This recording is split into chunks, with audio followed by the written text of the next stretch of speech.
Ok sportifs, aujourd'hui on se retrouve pour le deuxième cross de la saison. Il s'agit là d'un cross avec beaucoup plus de niveau qu'à Chartres. En effet, là cette fois-ci je vise plus la première place mais bel et bien le top 10. Il va y avoir du monde à l'instar de Yann Schrub, Bastien Augusto ou encore Luc Le Baron. Ça va être une super bonne avant-première avant le cross de sélection à Carré qui aura lieu lui la semaine d'après. Donc on se retrouve aussi la semaine prochaine pour Carré.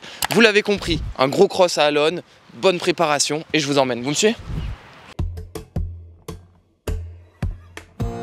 Un chouchou qui vient de se porter en tête, c'est Baptiste Cartiot. Lucas Vivin qui va aller chercher la première place. On va aller chercher dans le France, là, peut-être là avec Baptiste. Lucas il a fait un gros truc. C'est quoi ce truc de barjot? Nous y voici au cross international d'Allonne. Depuis le temps que j'en entends parler de ce cross, je suis très content de pouvoir pour la première fois y participer. Ce cross propose chaque année un plateau d'élite très relevé et cette année ne déroge pas à la règle puisque nous avions Samuel Kibet, l'Ougandais champion du monde de course en montagne, ou alors du côté français Yann Schrub, Alexis Miele ou encore Fabien Palco. Ouais, vous l'avez compris, aujourd'hui ce n'est pas moi qui vais dicter le tempo, bien au contraire, je vais plutôt le subir puisque ça risque de partir direct. Enfin du moins pour mon niveau, il n'y aura pas de round d'observation. Merci les bénévoles. On vient récupérer son dossard. Alors, numéro 16, c'est moi. Au suivant, numéro 37, c'est Damani. Damani. Allez, le nom, tu t'appelles 8. Couillette. Ouais. Regardez, c'est moi. Après avoir attribué les dossards de l'équipe, car oui, aujourd'hui nous sommes une belle équipe qui compte bien tirer notre épingle du jeu, et bien il est maintenant temps de l'épingler sur le maillot de compétition. Et ça y est, nos affaires sont prêtes et il est déjà temps d'aller repérer le parcours qui n'est pas très simple puisque certes nous avions seulement deux types de boucles, mais il y a tout de même un segment que nous allons prendre dans un sens lors des moyennes boucles et dans l'autre lors des grandes. Ce n'est pas évident au début et fort inhabituel, mais une fois cela compris, c'est bon. Nous observons que c'est un cross complet puisque nous rencontrons durant notre effort tout type de profil, passant du profil boueux au profil terrain dur, du profil grande ligne droite au profil virage enlacé ou encore du profil plat au profil pentu. Sur ce cross, il va falloir parvenir à changer donc le plus rapidement possible de foulée, vous en doutez, afin de pouvoir s'adapter au terrain et aussi trouver la foulée la plus efficiente en fonction du revêtement. C'est vraiment important de savoir s'adapter au terrain, c'est ce qui différencie un coureur sur route et un réel crossman, même s'il est vrai que sur carré, le fait de savoir changer de profil entre celui boueux et celui terrain dur ne risque pas d'être utilisé, car vous l'avez compris, ça va certainement être boueux du début à la fin, comme l'année précédente.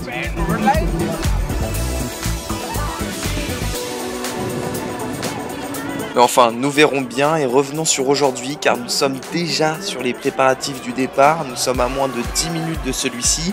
Il est donc grand temps d'enfiler nos pointes. Un minimum. Termine déjà.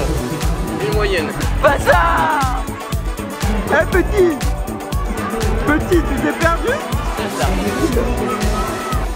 Et ça y est, après avoir fait quelques gammes ainsi que quelques lignes droites, nous y sommes au départ de ce cross international et j'ai vraiment hâte d'en découdre aux côtés de grands noms. Ce As, il portera le numéro 10, il nous vient d'Ukraine, vice-champion d'Ukraine du 1500. Départ dans 1 minute, départ dans 1 minute.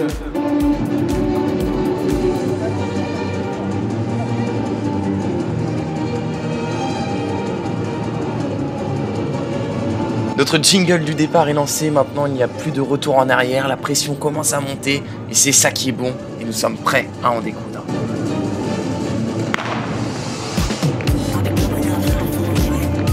Voilà, c'est parti, tout de suite devant le poste, le bon Samuel Kibet. Nous avons le jeune Samuel Kibet, c'est parti tout de suite. Eh bien, nous avons... Allez. Et c'est parti pour ce cross de 6900 mètres. Oui, un cross élite homme de moins de 7 km. Ceci est dû au fait qu'il a été un petit peu raccourci en raison des circonstances. En effet, pour la plupart de nous, nous concourrons la semaine prochaine sur le cross de sélection. Donc le fait qu'il soit raccourci est pour éviter de nous laisser trop de marques musculaires. Bon, après vous en doutez, qui dit cross plus court dit inéluctablement cross plus rapide et donc départ plus rapide. Et là, waouh, qu'est-ce que c'était dur ce départ. Il était vraiment très rapide. C'était le jour et la nuit avec celui de Chartres. Là, j'ai dû me mettre dès le début dans le rouge.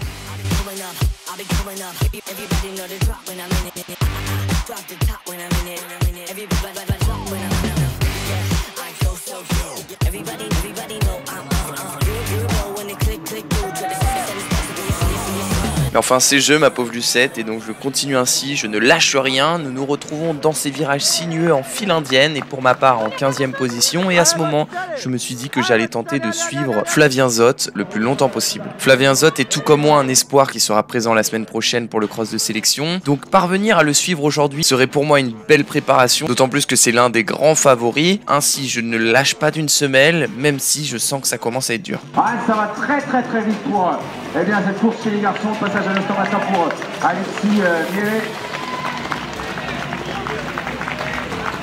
Ah, il y en a 15 pour eux là. Quasiment maintenant. Nous sommes sur la deuxième moyenne boucle et nous pouvons observer que doucement mais sûrement les écarts sont en train de se faire puisque nous avons devant un groupe de 8 athlètes puis désormais c'est nous dans un groupe de 4 et là je ne sais pas si vous vous rendez compte mais nous étions déjà vachement bien détachés du reste des coureurs. Autrement dit, si tu craques à ce moment de la course, tu signes pour faire cavalier seul jusqu'à la ligne d'arrivée. Vous en doutez, je ne voulais aucunement faire cavalier seul mais comme vous pouvez également le constater, Flavien Zott est en train de partir.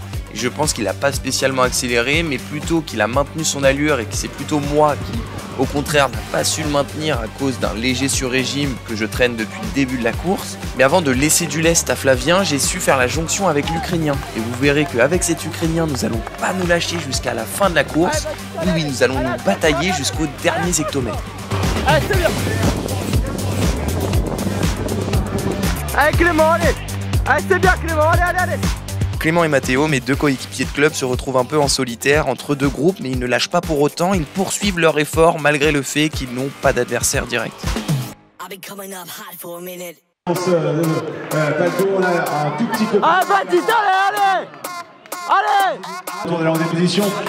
Nicolas Nevcha également, l'Ukrainien. Allez Clément, allez. Bon, pour moi, vous l'avez compris, je n'ai pas du tout ce même problème, bien loin de là, je suis toujours avec l'Ukrainien et nous avons entamé ensemble la première des deux grandes boucles que nous aurons à parcourir. Dans cette grande boucle, nous venons de faire la côte et pas n'importe laquelle puisque nous avons là le point le plus dur du cross. Simplement, l'espace de 500 mètres, nous nous retrouvons à gravir 17 mètres de dénivelé positif et ça ne passe pas inaperçu, d'autant plus lorsque tu n'es pas en forme comme aujourd'hui pour Salim Kedar qui vraisemblablement rencontre un jour sans, car après être parti avec la tête de course, il laisse de plus en plus de terrain et nous sommes sur le point de le rattraper.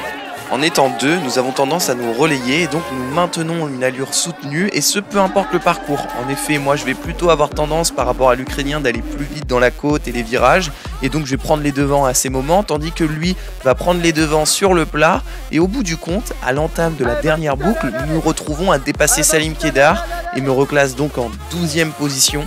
Oui, seulement la 12e. Il est sûr que devant, ils sont tellement loin que nous avons tendance à les oublier, mais ne vous inquiétez pas, ils sont bel et bien là. Allez, qui dit dernière boucle dit dernière grosse côte, et à ce moment, je décide de faire l'effort, passer à l'extérieur pour pouvoir aller mettre quelques mètres à l'Ukrainien, quelques mètres qui peuvent être fatals pour la suite. Le but est vraiment de faire le trou avant le sprint final, car là désormais il reste moins de 2 km avant l'arrivée. Il faut donc que je fasse l'effort dès maintenant pour éviter que ça arrive au sprint. Baptiste Carcio et Nicolas Nevcha, notre Ukrainien.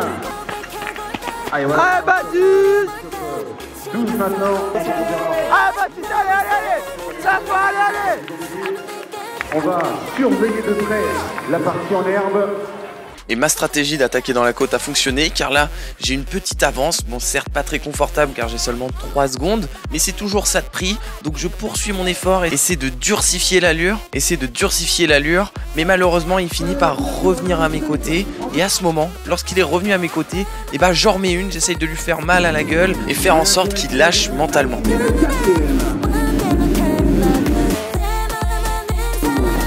Je réussis à récupérer mes 3 secondes d'avance et là je commence à pêcher mais je ralentis pas pour autant et je vois que j'ai quand même un petit peu d'avance donc je ne m'affole pas plus que ça mais je décide tout de même de me retourner et j'aperçois qu'il est en train de se mettre en action donc également je me mets à accélérer et là vous pouvez profiter d'un magnifique sprint final. Aïe. La 10e place pour Benoît Pallière. Allez.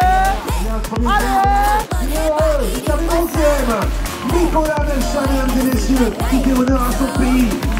Le vice-champion d'Ukraine de semi-marathon. Le 11e, Nicolas Nevcha. Et oui, comme vous l'avez vu, malheureusement je me fais avoir sur la ligne. À 2 pas de l'arrivée, il parvient à me mettre une belle accélération. Franchement, il a été très très costaud. Ouais, plein de boue là. C'est dommage, pipi.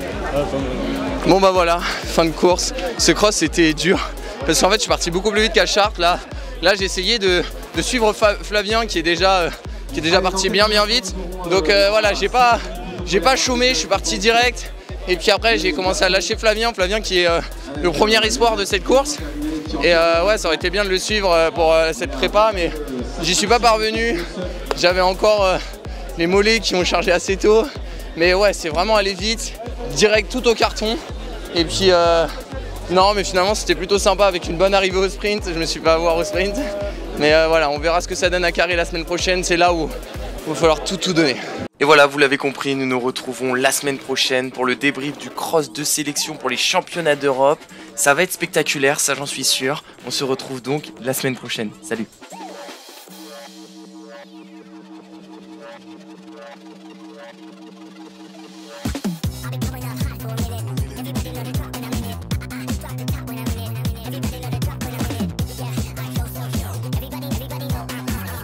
When it click through to the system, it's possible to be